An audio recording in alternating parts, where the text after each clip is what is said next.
It's 41 degrees. And now, the Fabric of Family. Hi, I'm Barry Gilreath, your host for Fabric of Family, a program that's designed to address issues that are relevant to your family and to my family. We're so delighted that you are here with us today viewing this program, and we are covering some questions, various questions that have been raised relative to the family. And I have with me today Chad Dolehite. Chad is certainly no stranger to this program. He is an employee with the Gospel Broadcasting Network. Also, he is one of the evangelists at the Greens Lake Road Church of Christ in Chattanooga, Tennessee. Chad, we're very happy to have you with us today, and know you're going to have a lot of good things to share with us. Chad, I'd like to just get right into the program and to raise this question, see what your thoughts might be.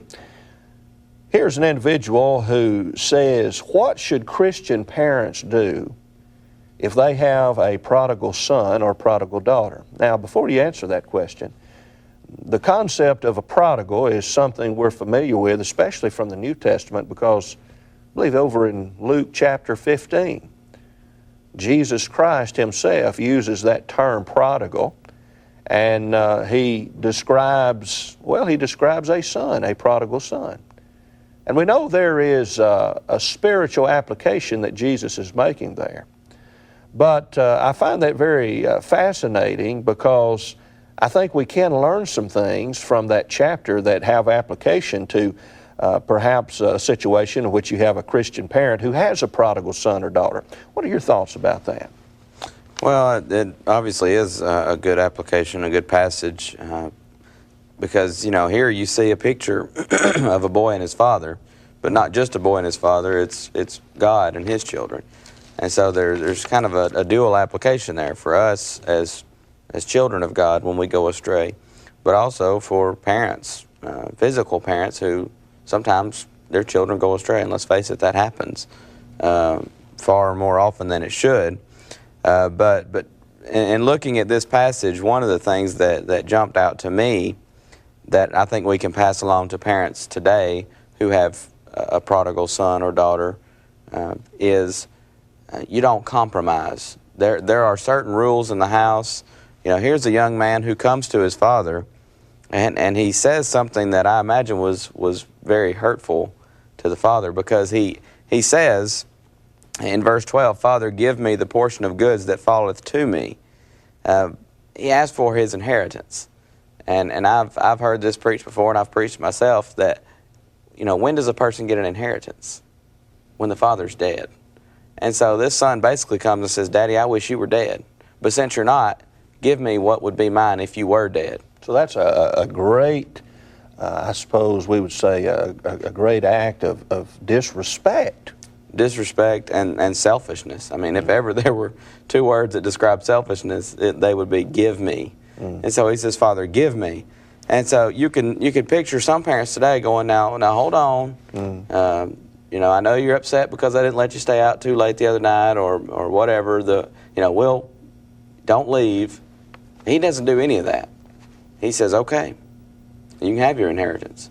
And he wasn't being mean, he wasn't being unloving, but he was not going to compromise the house rules in order to keep this child happy. And you know, sometimes I think that's a mistake that parents make when they're dealing with a situation in which a child is being rebellious, disobedient. Sure. And in the instance of the question that was raised, one who is in essence become a prodigal, maybe even left the home.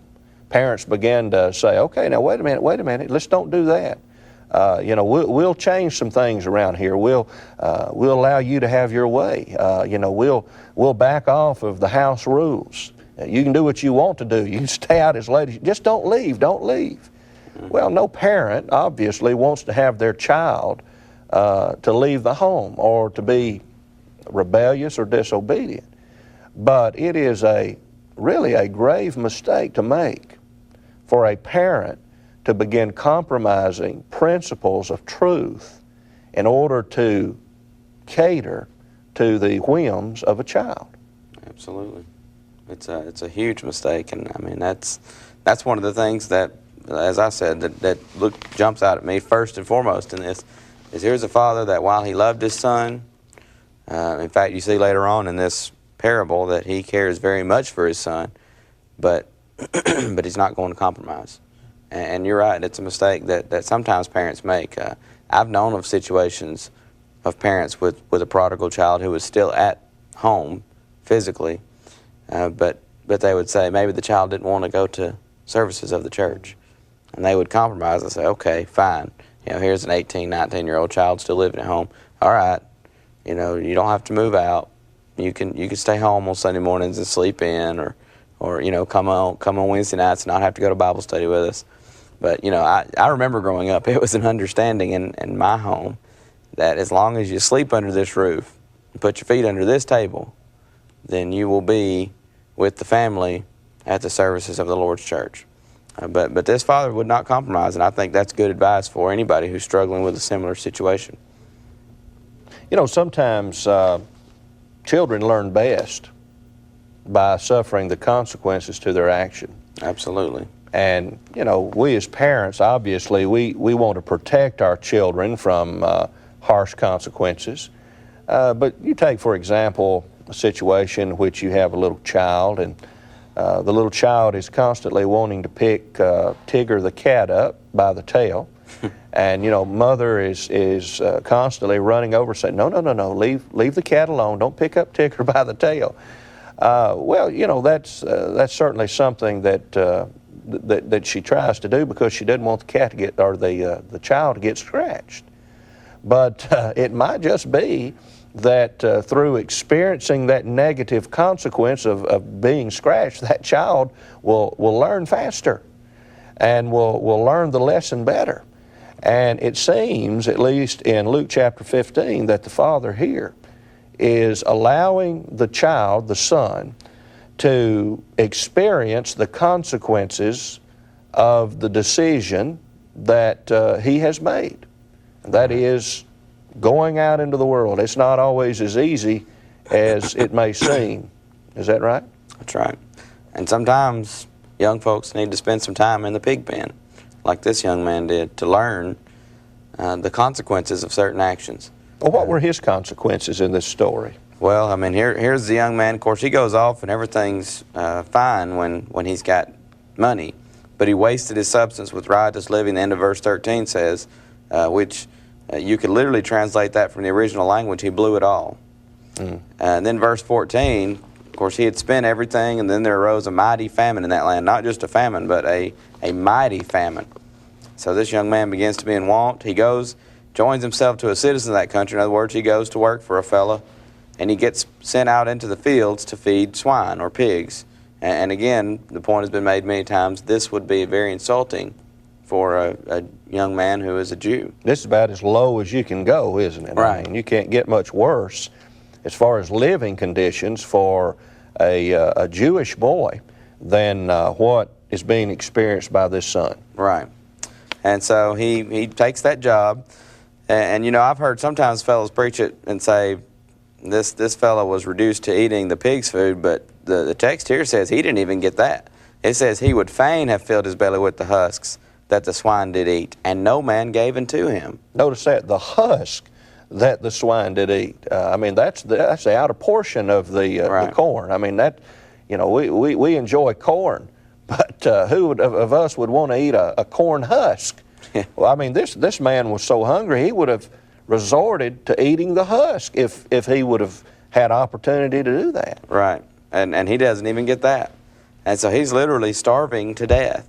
But you know what? Sometimes folks need to get to the point where they're starving to death to come to their senses, because that's what happened to this young man. Verse 17, he came to himself. And a New Testament passage comes to mind. Paul wrote that if a man won't work, then he shouldn't eat. That's right. Now, was he being, you think, harsh and cruel there?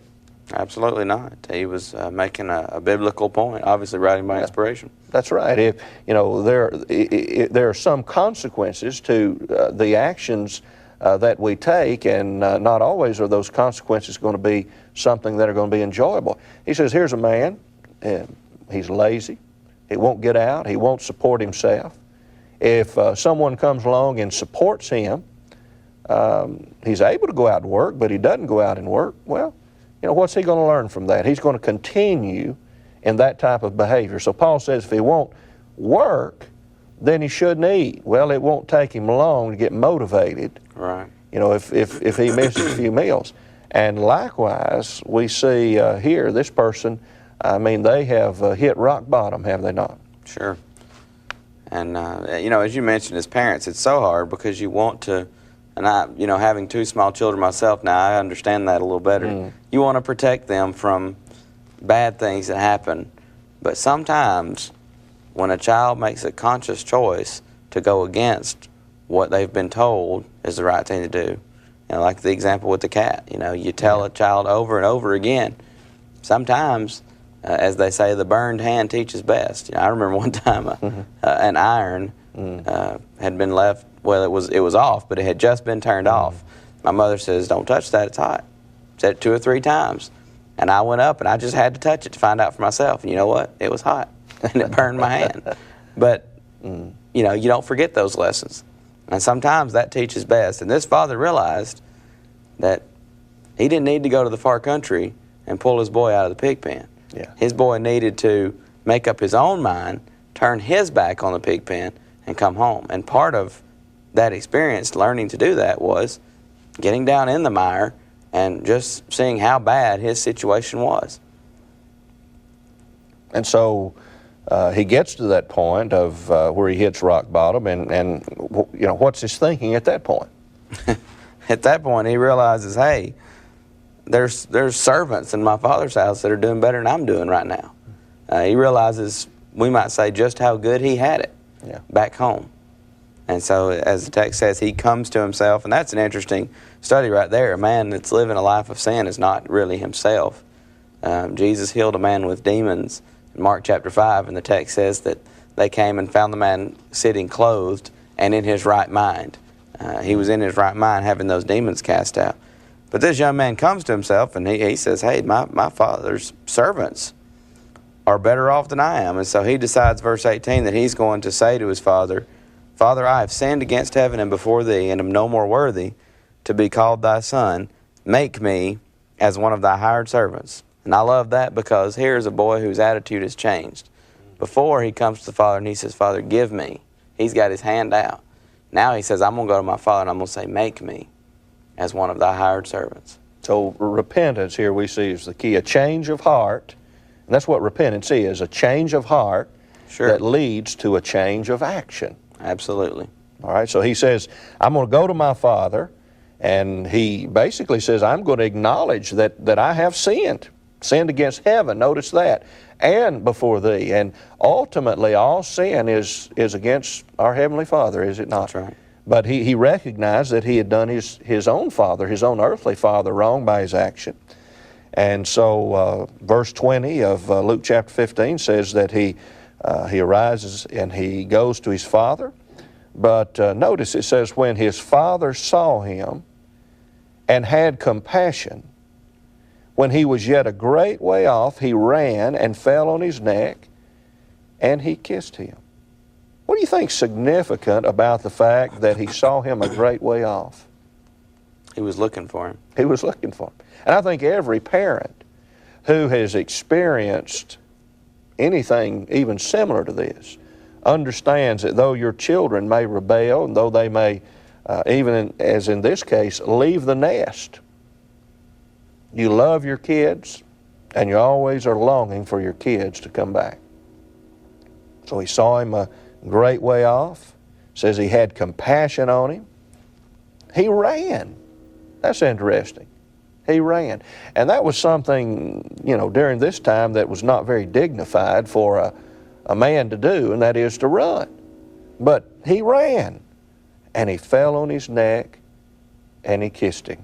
Well, what was the son's response at this point? Well, the son, of course, begins his speech, but he doesn't even get through it. He says, I've sinned against heaven and in thy sight, and am no more worthy to be called thy son. Then the father interrupts him. And, of course, he tells the servants to bring forth the best robe, put it on him, put a ring on his hand, shoes on his feet, and that's verse 22. Bring hither the fatted calf and kill it, and let us eat and be merry, for this my son was dead and is alive again. He was lost and is found. And they began to be merry. Well, I think there is a good lesson here for parents who have a prodigal child who returns. Right. And that is, when that child repents and returns, then accept them back. That's right. And I think, the point you're making, and I'll just echo it, is that though as parents we must be firm in our convictions. Sure. The father was very firm. He didn't compromise the house rules, but yet he had a forgiving spirit. That's right. All right, continue on there with us. He talks about, of course, they bring the son back, and of course then you have the elder son. He was in the field. He came and drew nigh to the house and heard music and dancing. And of course he wants to know from one of the other servants what's happening. It's interesting, the elder son, this story is a prodigal son in a sense, in that he never leaves home, but he's not at home spiritually. So there really, you could talk about two different aspects or two different categories of children from this parable. You have the child who leaves home and is what we call a prodigal son or daughter, and then you have the child who is at home but doesn't have the right attitude. Yeah. The younger son's problem was rebellion. There's no doubt about that, selfishness. The older son's problem was his attitude. But the father loved both of them very much, didn't compromise. In fact, the older son asked what's going on. Verse 27, they tell him, your brother has come home, and if thy father hath killed the fatted calf, because he received him safe and sound. And so the younger son's angry, verse 28, wouldn't go in, and so his father came out and entreated him. Again, the love of a father. He doesn't just say, well, tell him he can stay out there. He goes out and entreats him, and the idea there is imploring, pleading with him. And I think another point, real quickly, we could add here, is that though he was firm in his convictions, he was also gracious in his actions. Absolutely. The word grace just simply means undeserved favor. And this son was certainly undeserving of the favor he was receiving from his father. That's right. And so the father comes out and he implores the older son. And so he says to his father, the older son does, verse 29, Lo, these many years do I serve thee, neither transgressed I at any time thy commandment. Yet thou never gavest me a kid that I might make merry with my friends. But as soon as this thy son was come, which hath devoured thy living with harlots, which he didn't know that anyways, that's an assumption, thou hast killed for him the fatted calf. And he said unto him, Son, thou art ever with me, and all that I have is thine. Again, here is graciousness for a fellow that doesn't really deserve grace. It was meet, verse 32, that we should make merry and be glad, for this thy brother was dead, and is alive again, and was lost, and is found. So here's a father that doesn't compromise, but he's very gracious. Here's two boys that are not deserving of the graciousness that they're receiving from their father. But yet here's a loving father. While he won't compromise, he's willing to plead, to implore with them to do that which is right. Excellent exposition of that chapter. And so I think, in conclusion, to get back to the question, what should Christian parents do if they have a prodigal son or daughter? Just a few notes that I had made as we went through this. Number one, don't compromise the house rules. That's right. Number two, understand that sometimes children learn best by exercising free will. Number three, though a parent must be firm in their convictions, they must have a forgiving spirit. And number four, though a parent must be firm in their convictions, they must have grace in their actions. And we learn all of that from this example. Well, what a great question. And I know that certainly there are many parents out there who are struggling with various issues with their children just as this. Well, this has been a fascinating study today, and our time has expired. But I want to thank you, Chad, for being with us. You always do such a wonderful job. And we want to thank you for being with us for another program of Fabric of the Family, a program that is designed to address the needs of your family as well as my family. And so until next time, I'm Barry Gilreath. wishing you a wonderful day. Let's make the most of a minute. Perhaps sometimes folks who aren't Christians marvel at the way that we Christians view Jesus Christ. I mean, He's our Lord and the center of our world. The descriptions of Jesus in the Bible paint Him nothing short of awesome. For example, 1 Timothy chapter 6 and verse 15 says that Jesus is the King of kings and the Lord of lords. Now that means that if you took all the kings of all the generations and put them in one great assembly, Jesus would be king over them. If you took all who wore the title of Lord and put them together, He would be Lord over them. Acts chapter 4 and verse 12 speaks of Jesus this way: neither is there salvation in any other. There's none other name under heaven given among men by which we must be saved. Would you like to hear more about being a follower of Christ, a Christian? Stay tuned to GBN. I'm Glenn Colley from the Church of Christ, hoping you make the most of your minutes. Hello, I'm Jim Dearman, host of Good News Today. I'd like to invite you to join us for Good News Today every morning at 8 a.m. local time here on GBN Radio. You are listening to WJHFL.